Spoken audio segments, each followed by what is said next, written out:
That's weird, Push. Bruh, I don't understand that's it. them. That's them. I can't be in the studio when Drake's there. I can't. I'm not allowed. Drake here and he there for these many days. I don't know this. I'm not allowed. Everybody else can be there. I can't. And he said, well, it's okay. And I said, it's not okay. It's not okay. This is the whole thing. It's like, we've now seen everything that happens if you speak up on these contracts. Every time someone wins, Pusha T finds a way to diss them. Maybe it's not about loyalty, maybe he just hates sharing the spotlight. Let's call it what it is. Every rapper that gets too close to Pusha T ends up on the other end of a verse. He starts as your brother, ends up dragging your name through the mud. And the more you look at his career, the more it feels like this is a habit. At a point, you gotta ask, is Pusha T just a rapper who stands on business, or is he simply problematic? Let's start where the cracks began. Kanye West. Back in the 2000s, 2010, Kanye was Pusha's family. Kanye signed him to JOOD Music, produced Daytona, gave him the spotlight, gave him creative freedom, even let him go crazy on Infrared. Ye made him president of the label, not just in rapper, but he gave him an actual role. But the second Ye's image fell, Pusha distanced himself, like they never been close. Now look, Kanye was wilder, and no one is defending the MAGA hat or the Nazi love, but Pusha was there for all of that, silent. He was still rocking with Ye when it came to the slavery comments, the White Lives Matter shirts, the bipolar breakdowns. That man stood behind Ye the whole time until it wasn't profitable anymore. When Ye got dropped, burned bridges with Adidas, became a fucking PR crisis, then suddenly Pusha starts doing interviews like, that stuff was embarrassing, that's not who I am. Let me ask you this, when exactly did it stop being who you were? Was it after the backlash or after the bud stopped? And there's proof of this. In 2021, even after Ye's MAGA Trump situation and public breakdowns, Push was still praising him in interviews. In fact, he told Billboard, he's always going to be my brother. We challenge each other to be better. That was after Ye wore the red hat, after the TMZ slavery rant. So you can't say he didn't know who Ye was, or who he was becoming. He was there for it. But once the public turned, or once the deals dried up, suddenly that's not who I am. You were proud of it when it paid. Now you're pretending like you never knew him. You watched him spiral in real time, and you only spoke once the loss got to you. That's not loyalty. That's not friendship. That's snake level shit. And if you think that that's crazy, let's look at an isolated case. Let's talk Drake. We all remember the story of Abidon, 2018. Pusha exposed Drake's son and dropped a blackface photo. Made a diss that hit him like a felony charge. And yet, in terms of bars, it's classic, it's legendary. But how it started?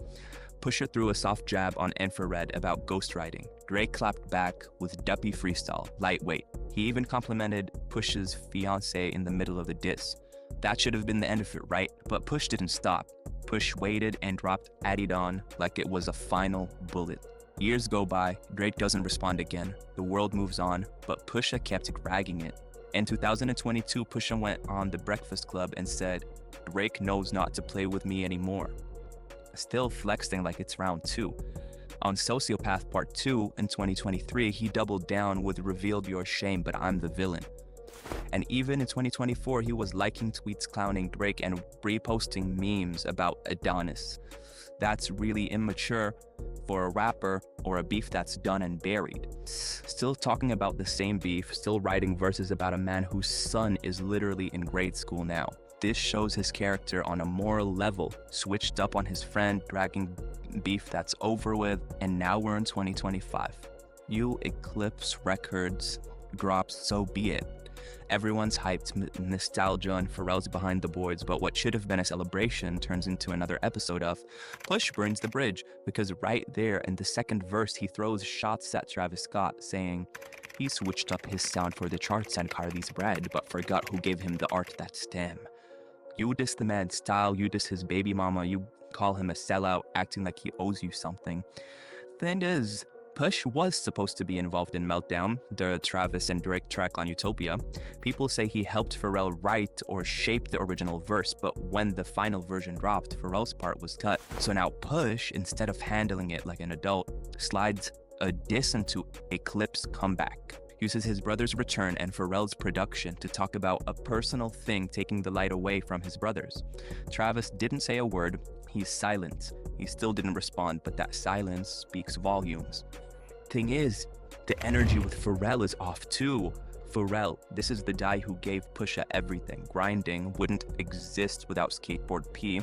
The Neptunes made Clips.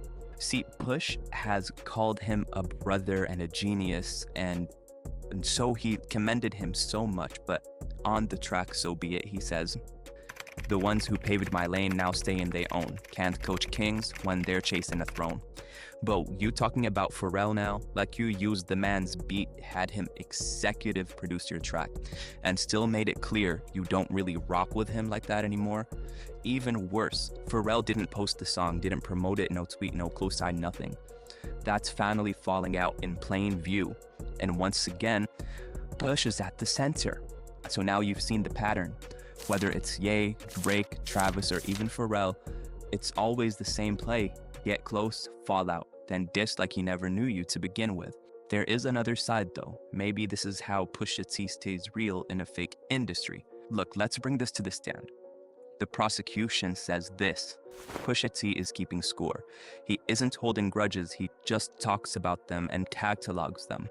His whole brand is based on truth-telling, but somehow that truth only seems to come out after the fallout. Not when you're in the studio together, not when you're cutting checks or making records, only when it falls off. Look at the trail. Kanye gave him power, spotlight, title, but the second Kanye fell, Pusha turned distant and embarrassed. Drake got hit with one of the most brutal disses in rap history, and years later, Push still can't keep Drake's name out of his mouth. Travis Scott didn't even diss him, he just didn't use a verse. And now Push is throwing shade on a Clips reunion, and Pharrell, the genius of Clips sound, is getting sneak dissed on a beat he produced.